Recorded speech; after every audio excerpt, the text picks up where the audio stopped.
Welcome to It's Your Move. This program is a project of Westchester Independent Living Center. We are an advocacy, disability, referral center located right here in White Plains at 10 County Center Road. My guest tonight is my co-worker at Wilk at our center, Gichel Walters. She's the director of Wilk's anger management and reentry programs. Gichel assists individuals who are struggling with anger issues and related emotional challenges manage their behaviors appropriately through the moral recognition therapy curriculum, which she's going to talk about in a little more depth later on in the show. And the reentry program assesses the needs of men and women who have been incarcerated in order to help them acclimate back into the community. Welcome, Gichel. Hi. And you just told me before the show it's your anniversary, 7 years at Wilk. Congratulations. Yes, thank you so much. Absolutely. So, Michelle, to clarify, the anger management and reentry programs are a combined program, correct? Given that the referrals for anger management come from New Rochelle Parole? Absolutely. Majority of the, I would say, probably 95% of our referrals do come from parole in New Rochelle. Okay, great. And so these would be folks who've been incarcerated, who are now out in the community. Yeah. They're facing they're re-entering into the community, and they have anger issues. Absolutely. And so they're referred to your anger management program, which also combines, which is also reentry as well, like you just said. Right? Yes. Mm-hmm. So I mentioned at the top of the show, and by the way, what kind of felonies are we talking about mainly that you're dealing with? From attempted robbery to even murder. Oh my. Wow. Yeah, so the whole spectrum. Right, so sexual crimes, that we don't serve sexual offenders because of the building that we're in. Sure, okay. That's good to clarify that. Yeah, but we are probably going to try to work on probably having like an outside site so we can, you know, target that population. Very good. So the moral recognition therapy that I mentioned. This is a cognitive behavioral curriculum. And it includes psychoeducation, conflict resolution, and pro-social skill building. It's a mouthful. Yes. So maybe just maybe tell us a little bit about that curriculum. Okay. And it's 8 modules, correct? Yes. Okay. It's 8 modules, but to satisfy Department of Criminal Justice, we have to make it into 16 sessions. Okay. So I break each module into half, which kind of works out because if the groups are large, and it gives everybody a chance to present and to have some feedback from their, their colleagues. Right. So when you say half, you're talking about how many folks? No, half of the curriculum. Half of the curriculum. Yeah. Okay, so great. if the module is like say 6 pages, we'll do the first 3 pages. See. Okay. Yeah. Okay. And pretty much it talks about just being angry, period. And it's okay to be angry, but it's your reaction. And they want everyone to pretty much take accountability for their actions and understand that anger comes from something within. It's a belief that you have. Like the example that they use is someone steps on your toe and you're angry and you're yelling at them, but in your mind you believe they did it on purpose. Interesting. So it's not learned behavior. It's learned behavior, but it's also how you process. Exactly. It's not, oh, maybe this person's in a rush and they did it by accident. Right. You're processing as, oh, this person did it on purpose for me to have a bad day. And you're saying that's maybe the bulk of a lot of the anger issues come from that type of processing? Absolutely. Interesting. Absolutely. Wow. Even when they commit crimes, they say, well, I was forced into it. Right. They made me do it. I mean, in some cases, I do believe maybe it was kind of peer pressure or the group of people that they choose to hang around with. But, at the same time, the anger issues. So if you commit a crime, it's because you're angry. Absolutely. Well, that makes sense, though, correct? I mean, if you feel you're being victimized and you feel that it's other people doing things to you, then, and a lot of these folks we talked about have a lot of stressors, right? They're homeless. Health issues, lack of education, not a lot of support in their lives. Not at all. So anger has been sort of the mainstay, and that's how that's their emotional, that's the emotional response they have to life. That's like them seeking revenge. Yeah. They're like, oh, well, they never did anything for me anyway, so what do I owe? Sure. When you talk to them about selling drugs and why do you do it, you're harming the community, and they're like, well, the community never did anything for me, so. So that's a lot, that's a heavy lift in 8 modules, or half the curriculum. So, give a couple of examples of how you would interact with somebody using the MRT curriculum in diffusing this anger process. So I try to pull it apart. Okay. And I say, okay, what was the issue to begin with? What is the issue at hand? So you would take a specific issue, and obviously there's confidentiality here, so folks would disclose or you would give an example or do role playing? No, they have no problem speaking about it. They write it down in their book. So I always say, whatever you're not comfortable sharing, please don't write it down. Okay. A lot of examples stem from their childhood. Right. So we talk about what the problem is, and then we start to pull it apart. Well, why do you think that person reacted the way that they did? Or why do you believe that person did that to you? And then why did you react that way? And then if that was to happen again, how would you react? Would it be different, or would it even be the same? Now, individuals that say, oh, it's depending on how severe it is. If they say I wouldn't change how I reacted, then yes, I will kind of ask them to stay a little bit after, because it is a group setting, so we can have a conversation to see if they're even ready for this program. And percentage-wise, if you can give that number, how many do you feel are really ready that get referred to Wilk's program, this program at Wilk? I would say about maybe 15%. That are ready? Yes. Oh my.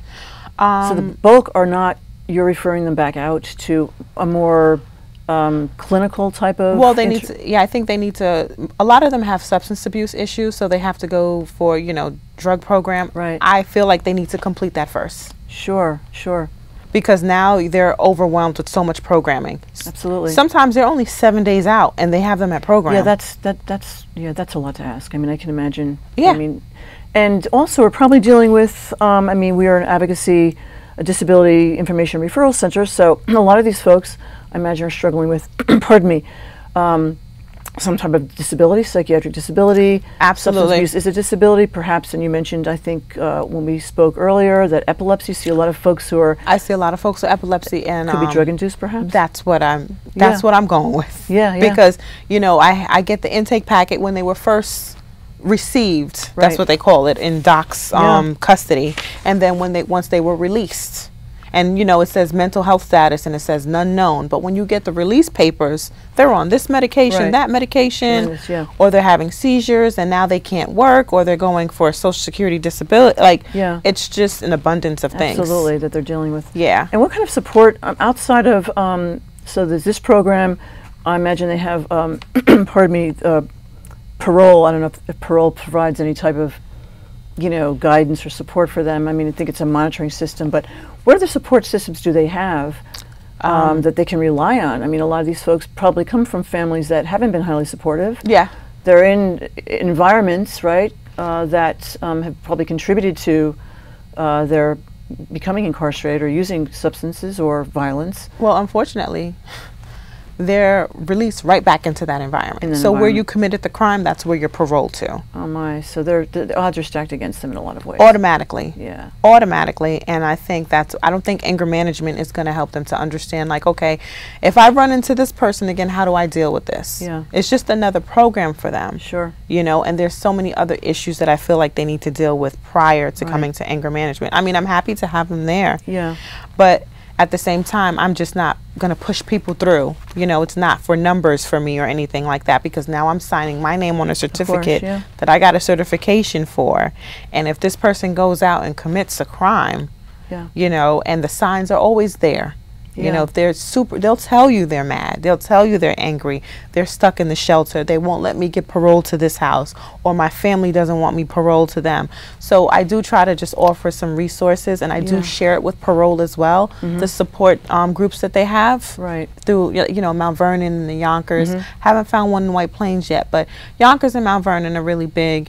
And a lot of churches are actually allowing their space to be used. Right. I know you mentioned Empower You is one that you mentioned, right? That's a Urshel-based organization? They're all over, actually. Oh, they are? Oh, okay, okay. Which is amazing. Yeah. Their home office, I believe, is in Yonkers. Okay. But they're literally, they even gone as far as Middletown now. Oh. But they're very supportive because I do believe a good amount of the staff can relate, which is fantastic. Right, yeah. So their peers. They're peers, yeah. So they've been there, and that's what these men and women need to hear. Yeah. I can tell them, little things here and there, but I've never been incarcerated where I can tell them this is the struggle. Exactly. But I do tell them, easier. I do tell them not to give up. Absolutely. Everybody has some struggle, whether it's incarcerated or not. And a lot of people commit crimes, and some of them just aren't ever caught. Yeah, of course.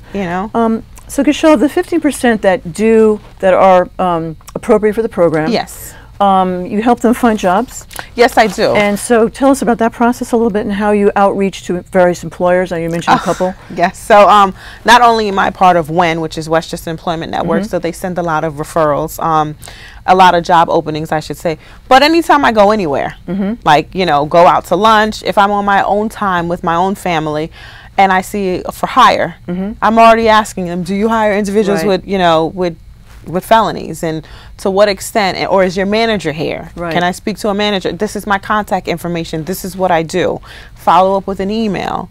And when they do have openings, and I'll send like a little, you know, this is the person, this is what they did. You know, I ask the individual if I can disclose the information.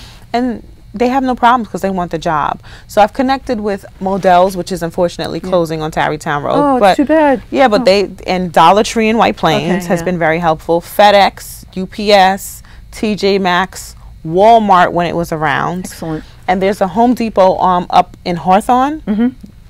They're accepting them with open arms, and I don't even think they're discriminating regardless of what the crime is. That's really wonderful to hear. That they're, I mean, I know that you know, it's assumed that most folks who have been incarcerated with a felony background are just going to be really hard to find employment. I'm sure that's still true. Yeah. But there's a lot of opportunities here in Westchester for folks to that are welcoming them and giving them a second chance. Absolutely, absolutely. And if they feel a sense of fulfillment, you know, because they're making their own money. Absolutely. Now their pride is coming back, and they feel like they're contributing. And not for nothing, they're the hardest workers. Yeah, of course. Because they've been through the ringer. Sure. And you know, majority of them, I would like to say, don't ever want to go back to prison. Especially the individuals that have done like an extensive amount of time. So they're very. You know, they're structured because they have to wake up at a certain time, eat lunch at a certain time, and they bring that to the table when they start working as well. So when they start first working, especially having been incarcerated for any length of time, the longer I would think the more challenging, what are some of the, is there coaching or support mechanism that helps folks once they're in the workplace manage their time properly, you know, manage interactions with coworkers? Well, I try to do that. Okay, all right, okay. I don't know if there's any other programmings, nothing that I've ever heard of. I mean, there's a lot of vocational readiness. We do have a Ready, Set, Work curriculum geared towards reentry population, but it really doesn't teach you how to interact with your colleagues. Yeah, and that's important, right? Yeah. And your employer, I mean, especially if folks are having some anger issues, and the employer, you know, might challenge them on something or reprimand them, that could trigger an anger mechanism, an anger response, and so they have to keep that in check too, right? Right, and I do think that MRT piece is very important before they start working. Absolutely, yeah. Because they have to know what their triggers are. Sure. And they have to know when to count. You know, as silly as it sounds, counting to 10, taking a deep breath. Yeah. You know, I always say, what is the song that you listen to that puts you in a good mood? Yeah, and you'll be surprised that, you know, I've heard everything from Billy Joel to, you know, George Michael. Yeah. And it's like, play that song. If that's what calms you, and if you need to take a walk, if you need to that's, you know, I try to, you know, instill that in them, because I said, you know, you're not going to like everybody and everyone's not going to like you. Absolutely. We've got about a minute left, a minute and a half left. Just real quick, the goals. I know you mentioned that for women it's to get their kids back, and for men to find work. So men usually want to find work, women want to get their family back. And for the most part, to a lot of the women that have been through your program, are they able to reunite with their children? Depends on the situation, but they're building back the trust with their family members that do have custody of the children. Great. So it's a step in the right direction. Excellent. That shows that they are trying. Very good. And you do some one-on-one counseling, as you mentioned, right? Which is good I do. if folks need it. Okay, good. As needed, of course. They can call me anytime, and you know, I make the time. And if they can't come to me, I try to come to them. Great. So, Gichel, how do people get in touch with you if you want to, you know, have a question about the program? Of course. So my email, which is G as in George, Walters, WALTERS @wilk.org, or you can go onto our website, WILC.org. I can be reached at 914-682-3926, extension 2104. Very good. Okay, well, thanks so much, Gichel. Again, congratulations on 7 years at Wilk. Thank you. And maybe we'll have you back to talk about some more success stories. Oh, please. Okay, Thank very you. good. Thanks for tuning in, and we'll see you next time.